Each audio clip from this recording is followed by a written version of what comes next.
Wow, that was hard. I never knew high-fiving was so violent and satisfying. My hand is a man now. Your hand is a bro. It is? Let's bro again.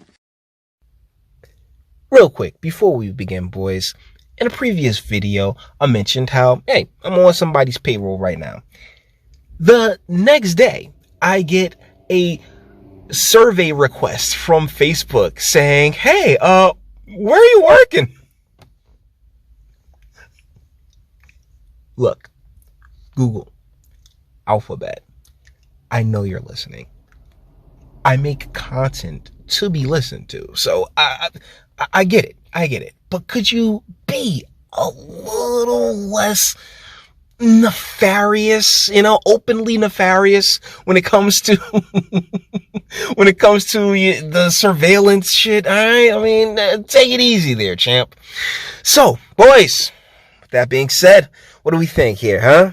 I mean, definitely on the attractive side, definitely on the older side as well, unnatural hair color, but I believe she's married, so, good on her, but she has some advice that she wants to dole on out, and I believe, actually I was tagged in this on Facebook, which is another reason why it came to mind to bring up the whole Facebook surveillance thing. But, yeah, I was tagged in this and, okay, I'll give my thoughts. So she has advice. She's a clearly older woman. I thought she was Jada Pinkett Smith for a minute, but then no, it's not. She's just another, caramel skinned, blonde haired, Beyonce-ish type of chick. So by all means, ma'am, take her away. A man. Okay.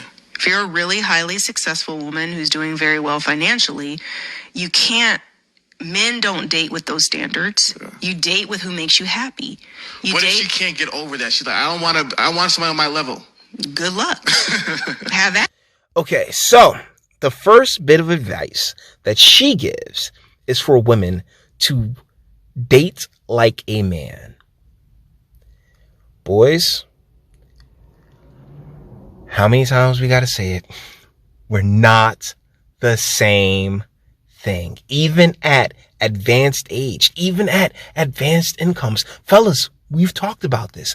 A woman cannot elevate a man.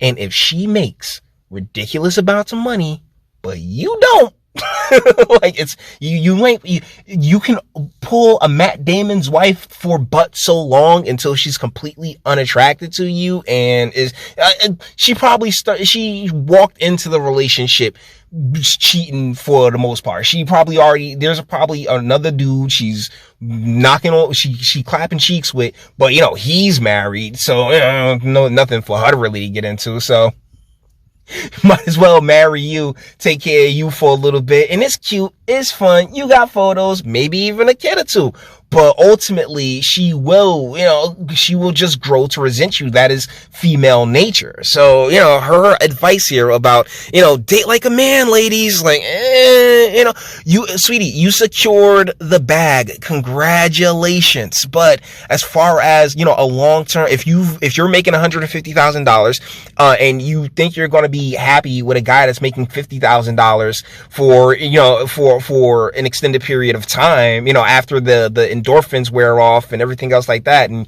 you really start to feel that natural weight of provider, which isn't that the weight of provider isn't one that your shoulders are basically built to bear. It's a recipe for disaster. Go for what you want, but I'm just letting you know that your pool of men that are making the kind of money you're making is so slim to none. And then those men don't want you because a lot of them are doing so well. Pussy and No. See, it's not that a lot of them are doing so well. It's just that particularly to get to that point, right? We talk about this on the channel all the time. The trajectory of the different trajectories of masculinity and femininity. How, whereas by nature, biologically, men, as we age, we accrue value, whereas females, women, they're given it off top, by simple birthright. And it's the choices that she makes throughout the course of her life, and the both of us make throughout the course of our life that really, eventually takes us from men from 0 to 100 and women from 100 to, basically 0. But continue, man. Money. Okay. This is the equalizer. This is what comes in. Women use pussy, vagina, to say, oh, I got him with this sex, right?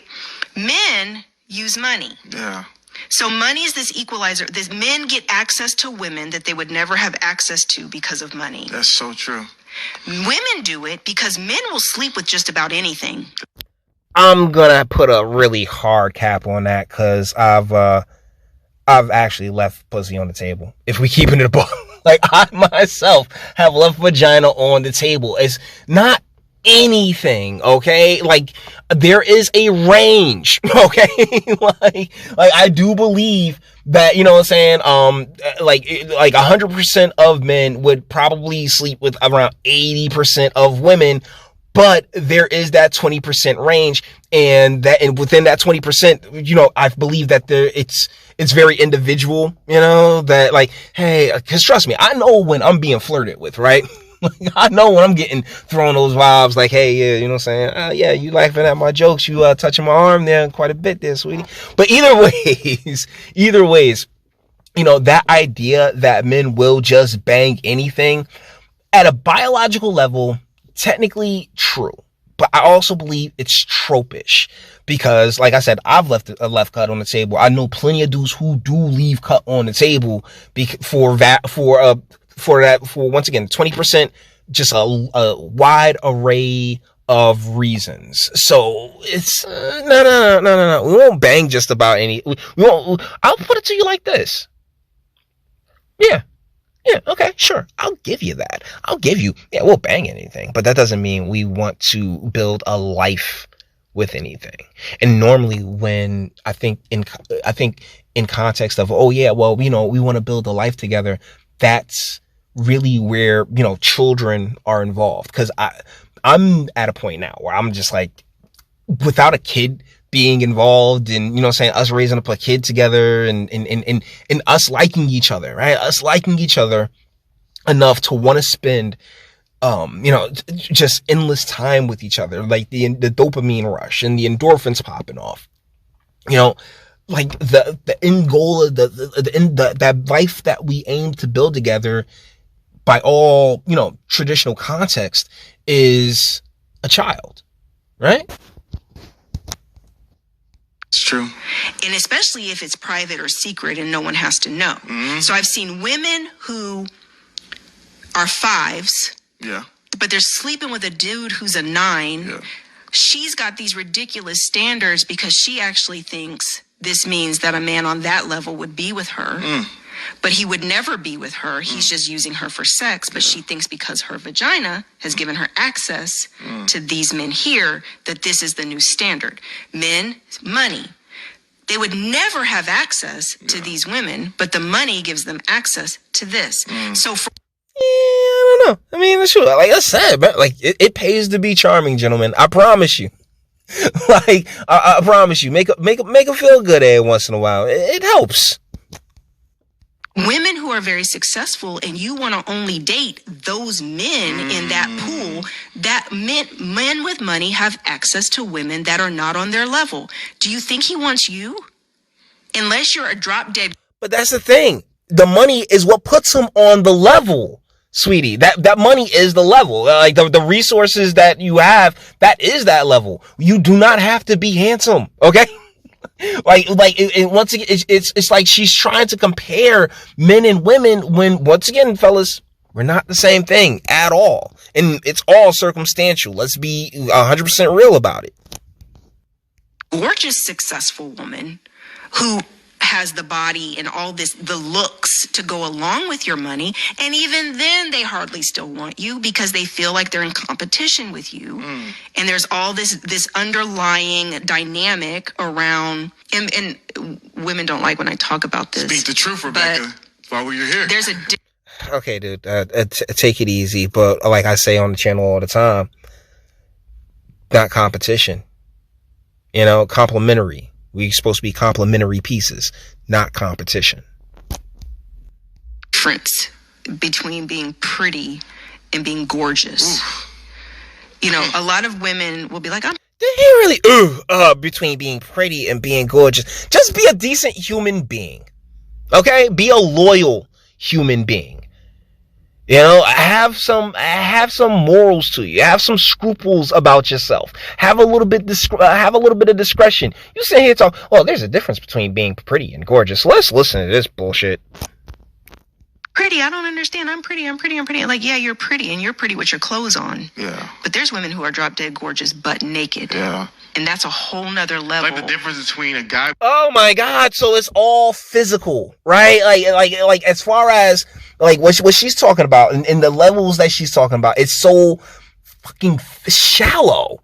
Like, yes, because, you know, there's a difference between being pretty and being gorgeous. There's women that are drop dead gorgeous. And I was sitting there just waiting for her to say, because, you know, they read and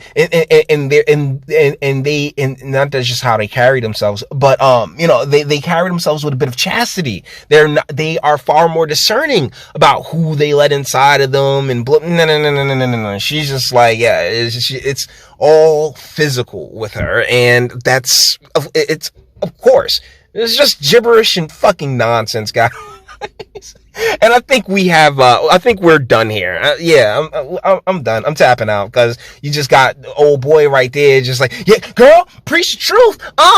Alphabetical ass Pega right there, just sitting talking about, yeah, girl.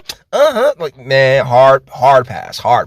So with that being said, boys, we're going to bring this one to an end. All the internet stuff. If you like it, toss it a like, dislike, go ahead, do that too. Nobody's scared of you. Sub. If you enjoy my fantastic voice, you want to get videos like this every single day, share it, because sharing is caring. And YouTube and Bitchute and like are the biggest fans of your boy over here for very obvious reasons. Bang the bell for notifications. Get something from Teespring. Check me out on Patreon as well. Links in the description. Actually go into that description box and just do damage. Do that work, baby. And speak. Let me know what you guys think in the comments. You know, she's definitely attractive. Like women wonder why we sit there and say, hey, smile, because it's so lovely when you smile. God, it's greatly appreciated. She's a very lovely lady. But yeah, still, it's just empty gibberish and bullshit. But you may disagree, and that's what my comment section's for. Until the next one.